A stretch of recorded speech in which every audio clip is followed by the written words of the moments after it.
प्रिय विद्यार्थियों नमस्कार। आज के ऑनलाइन क्लास में आपका स्वागत है। प्रिय विद्यार्थियों, अपना लेसन 9 चल रहा है प्रकाश, और इसमें अपना टॉपिक है अवतल दर्पण से वस्तुओं के प्रतिबिंब का निर्माण। अवतल दर्पण से वस्तुओं के जो प्रतिबिंब हैं उसमें 6 स्थितियाँ मैंने आपको बताई थी एक टेबल बना करके, और उनमें हमने 3 स्थितियों का अध्ययन भी कर लिया था। पहली स्थिति आपको ये बताई थी कि जब बिंब अनंत पे हो दर्पण के सामने तो उसका प्रतिबिंब मुख्य फोकस पे बनता है। दूसरी स्थिति ये बताई कि जब प्रतिबिंब मुख्य फोकस पे होता है तो उसका प्रतिबिंब कहाँ बनता है? अनंत पे बनता है। और तीसरी स्थिति आपको ये पढ़ाई है कि जब दर्पण के सामने बिंब वक्रता केंद्र पे हो C, जिसको C से दर्शाते हैं, तो उस वस्तु का प्रतिबिंब भी वक्रता केंद्र पे ही बनता है।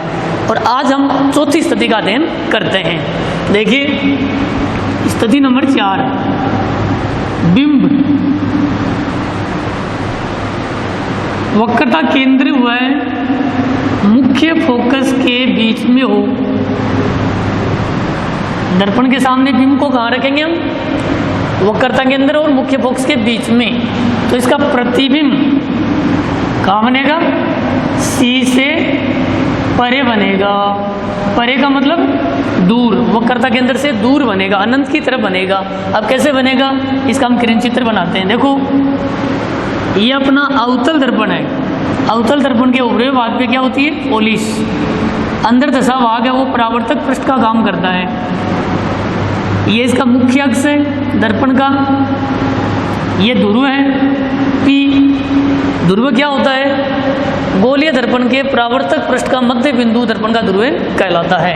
ठीक है, ये मुख्य फोकस है। इसका क्या है? मुख्य फोकस। ये इसका है वक्रता केंद्र बिंदु C। ठीक है, अब वस्तु हमें कहाँ रखनी है? वस्तु का मतलब बिंब। बिंब कहाँ रखनी है?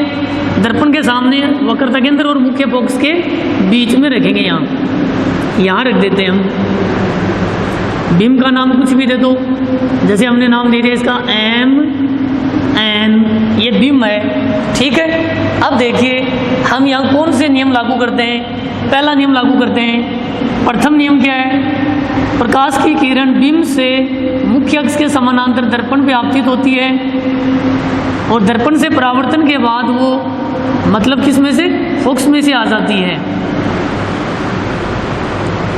किस में से आ जाती है? फोकस में से आ जाती है। ये पहला नियम है, नियम नंबर 1। ठीक है, दूसरा नियम देखिए। अब कौन सा नियम लगता है? देखो यहाँ अगला नियम हम ये लगाते हैं, दूसरा नियम लगाते हैं कि प्रकाश की किरण मुख्य फोकस में से आकर जब दर्पण पे टकराती है, किस में से आके? मुख्य फोकस में से। ये मुख्य फोकस है, तो मुख्य फोकस में से आके दर्पण से टकराती है, और परावर्तन के बाद वो मुख्य अक्ष के क्या हो जाती है? परावर्तन के बाद वो मुख्य अक्ष के समानांतर हो जाती है, मतलब इधर आ जाती है। ठीक है, अब देखिए ये अनंत बिंदु है।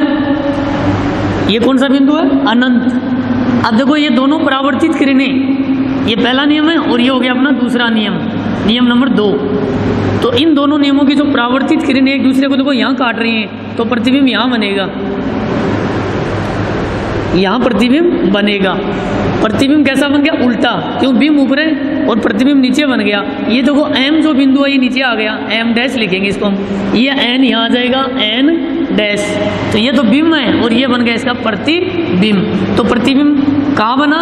C से परे, मतलब अनंत की तरफ बन गया ये प्रतिबिंब। तो यहाँ नियम कौन सा लगा? ध्यान रखना, यहाँ नियम 1 व 2 लग गया है। ठीक है, नियम 1 और 2 से हमने ये किरण चित्र बनाया है। और ये प्रतिबिंब बना कैसा?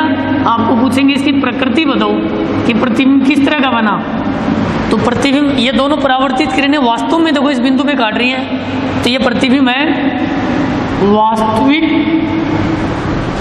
उल्टा। अब ये वस्तु से छोटा है बड़ा? देखो बिंब कहाँ रखी है? बिंब वक्रता केंद्र मुख्य फोकस के यहाँ देखो बीच में है, यहाँ है, और ये ध्रुव है। तो ध्रुव से बिंब की दूरी मापेंगे, ये दूरी देखो इतनी है। अब ये दूरी हम 5 सेंटीमीटर मान लेते हैं, चलो। और प्रतिबिंब कहाँ बना? देखो यहाँ बन गया, तो दूरवे से दूरी मापो प्रतिबिंब की। ये दूरी मान लो मतलब 10 सेंटीमीटर मान लो या 9 सेंटीमीटर मान लो। तो प्रतिबिंब की दूरी दर्पण से बिंब की दूरी से ज़्यादा है तो प्रतिबिंब बिंब से क्या बनेगा, बड़ा बनेगा। तो प्रतिबिंब कैसा बना, वास्तविक उल्टा वह वस्तु से बड़ा, वस्तु से बड़ा बनेगा। तो आपसे कभी भी ये क्वेश्चन पूछ लें कि अवतल दर्पण के सामने जब बिंब को वक्रता केंद्र और मुख्य फोकस के बीच रखेंगे हम, तो प्रतिबिंब कहाँ बनेगा, सी से परे बनेगा, दूर बनेगा। ठीक है, और इस तरह का प्रतिबिंब बनेगा। ये अपनी अगली स्थिति। आगे देखिए, पांचवी स्थिति इसके विपरीत है बिल्कुल। पांचवी स्थिति क्या है, बिंब सी से परे रखेंगे हम, सी से दूर। दर्पण के सामने बिंब कहाँ रखेंगे, सी से दूर। तो उसका प्रतिबिंब कहाँ बनेगा, प्रतिबिंब बनेगा कहाँ पे, सी व एफ के बीच बनेगा। जब हम अवतल दर्पण के सामने बिंब वक्रता केंद्र से परे रख दें तो अवतल दर्पण से प्रतिबिंब कहाँ बनेगा, प्रतिबिंब बनेगा सी और एफ के बीच। देखो कैसे बनेगा, किरण चित्र बनाते हैं इसका हम। ए और बी, ये मुख्य अक्ष हो गया दर्पण का, ये ध्रुव हो गया पी, ये मुख्य फोकस हो गया एफ, ये वक्रता केंद्र सी हो गया। ठीक है, अब देखिए बिंब कहाँ रखेंगे, वक्रता केंद्र से परे रखेंगे। पहले हमने कहाँ रखी थी, सी और एफ के बीच। अब यहाँ बिंब वक्रता केंद्र से दूर रखेंगे। ये बिंब है, क्या ये बिंब, नाम दे देते हैं एम एन। ठीक है, तो दर्पण के सामने बिंब का है वक्रता केंद्र से दूर, और प्रतिबिंब कहाँ बनेगा, सी और एफ के बीच। तो पहला नियम लगो, पहले बिंब से प्रकाश की किरण चलती है, मुख्य अक्ष के समानांतर चलती है। ये पहला नियम सभी स्थितियों में लगता है। दर्पण से परावर्तन के बाद ये प्रकाश की किरण मुख्य फोकस में से गुजर जाती है। ये कौन सा नियम हो गया अपना, पहला। ठीक है, आगे देखिए अगला क्या नियम है। अब अगला जो नियम है वो हम लगाते हैं कि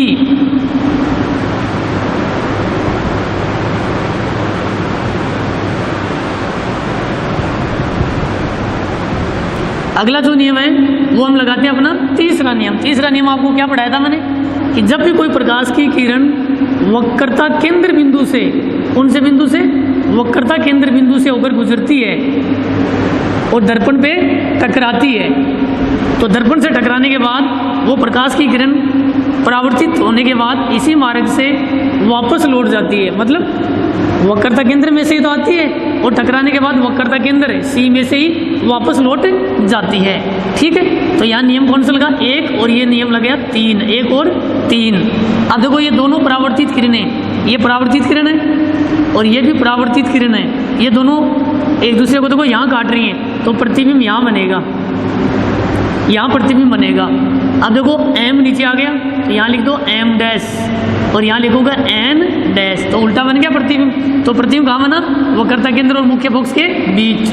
तो नियम कौन सा लगा, ध्यान रखना, ये किरण चित्र हमने नियम 1 व 3 से तैयार किया है। और ये प्रतिबिंब बना कैसा, आपको पूछेंगे इसकी प्रकृति बताओ, इसका आकार बताओ, तो प्रतिबिंब वास्तविक उल्टा बना, क्योंकि ये दोनों किरणें इस एम डैश बिंदु पे वास्तव में काट रही हैं। तो प्रतिबिंब बन गया वास्तविक उल्टा व वस्तु से छोटा। छोटा क्यों बना, बिंब यहाँ रखी हुई है, देखो ये दूरी ज़्यादा है बिंब की, और प्रतिबिंब देखो यहाँ बन गया, तो ये दूरी देखो कम है, यहाँ से यहाँ तक की दूरी क्या है, कम है। तो प्रतिबिंब बिंब से क्या है, छोटा है। तो ये ध्यान रखना, ये अपनी स्थिति कितनी, 5। तो प्यारे विद्यार्थियों, आज की ऑनलाइन क्लास में इतना ही काफ़ी है। आपको आज मैंने अवतल दर्पण से 2 स्थितियों के बारे में मतलब प्रतिबिंब निर्माण की क्रिया समझाई है। तो इसको आप मतलब अच्छी तरह इसको अपनी मतलब फिर कॉपी में कर लेना और रफ कॉपी में ये किरण चित्र बना करके और पुनः इनको अच्छी तरह से तैयार कर लेना। धन्यवाद।